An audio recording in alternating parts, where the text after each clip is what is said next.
Brown here, founder of the Feminine Allure Academy, an online charm school where I teach women about our feminine gift offering and the skills that it takes to be cared for and adored by the men that we love. And today I have a question that I received from one of my email subscribers, and it says, if there's been infidelity in the relationship, but you've decided to recommit, how do you deal with the emotional issues yet continue to have feminine allure without worrying or nagging? Okay, so yeah, so I want to present three alternatives, three good ways that you can sort of prevent yourself from worrying or nagging. But first of all, I really want to acknowledge you. I want to acknowledge you for having the faith in deciding to try again. It takes courage. It takes courage to try again. And I want to acknowledge you for exercising your faith and for asking this question, because it's evidence that you're coming out of your fear, that sort of fear that causes confusion and worry. And for many of us women, including myself, that this is a major source of concern. For some, like me, having that suspicion is a concern of mine. Some women, it is not that. It's like, I don't like the way that he dresses, or really, am I going to be taken care of? Will the bills be paid? And so some of us have just other sort of unpleasant control issues. And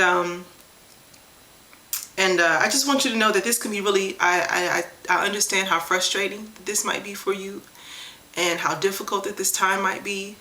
But I also want to caution you, because when those fears start to come, they come because it's a form of control, right? We want to know, and we want that sense of certainty that we're number one and that we're the only one.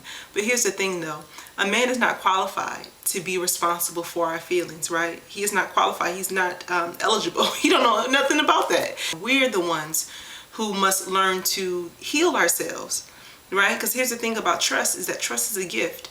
It's either granted or it's not. Trust is not something that has to be earned or earned back. We either grant trust or we don't.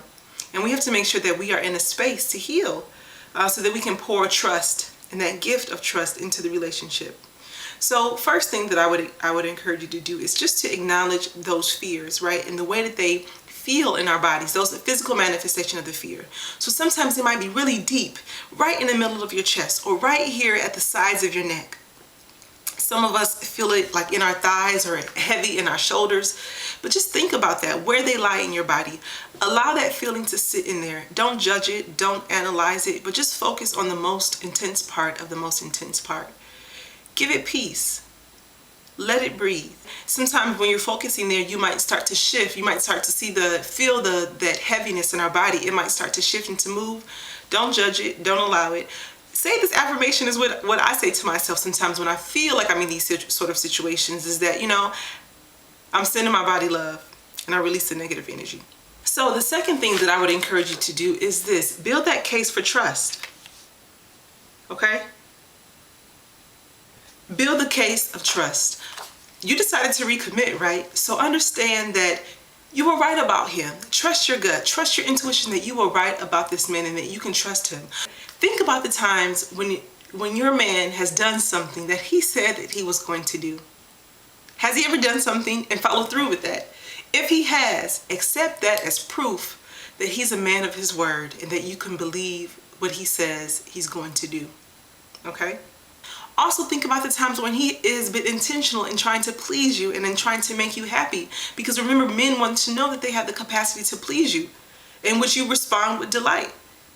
So think about that, and think about that as evidence. Gather that as evidence that he's committed to you and that he wants to make you happy and that he's committed to the relationship. And number 3 is to start practicing self-care. This is going to help to prevent the nagging, okay? So self-care is the personal discipline of doing 3 things daily for your own pleasure.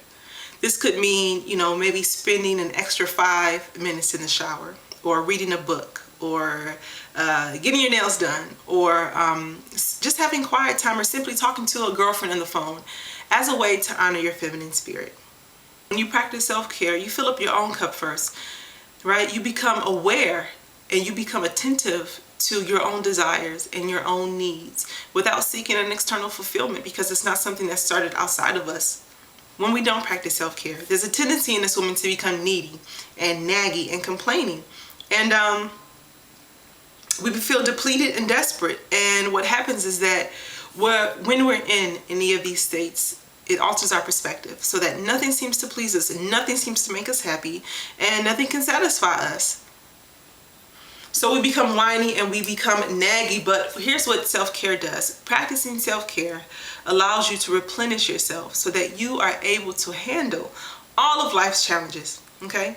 So just consider that. And just remember that you are a woman who operates in her feminine allure. So the next time that you feel yourself compelled to nag, number one, identify those triggers, right? And also think about, identify those triggers and build that case for trust. So when you do feel yourself compelled to nag, ask yourself, will this serve me?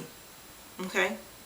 If I start to nag, if I start to demand, if I start to issue ultimatums and to exert control, is that becoming of me and what I'm committed to, right? Will that experience serve me? Because guess what? You have a choice. You always have a choice. You can either be right and exert control, or you can be connected and you can be close. So I'm championing for you because you've decided to recommit, and you are really the expert of your own life and of your own relationship. So I hope that this information served you. Yeah, so if you have a question, remember to email me at motorcitymoxie@gmail.com.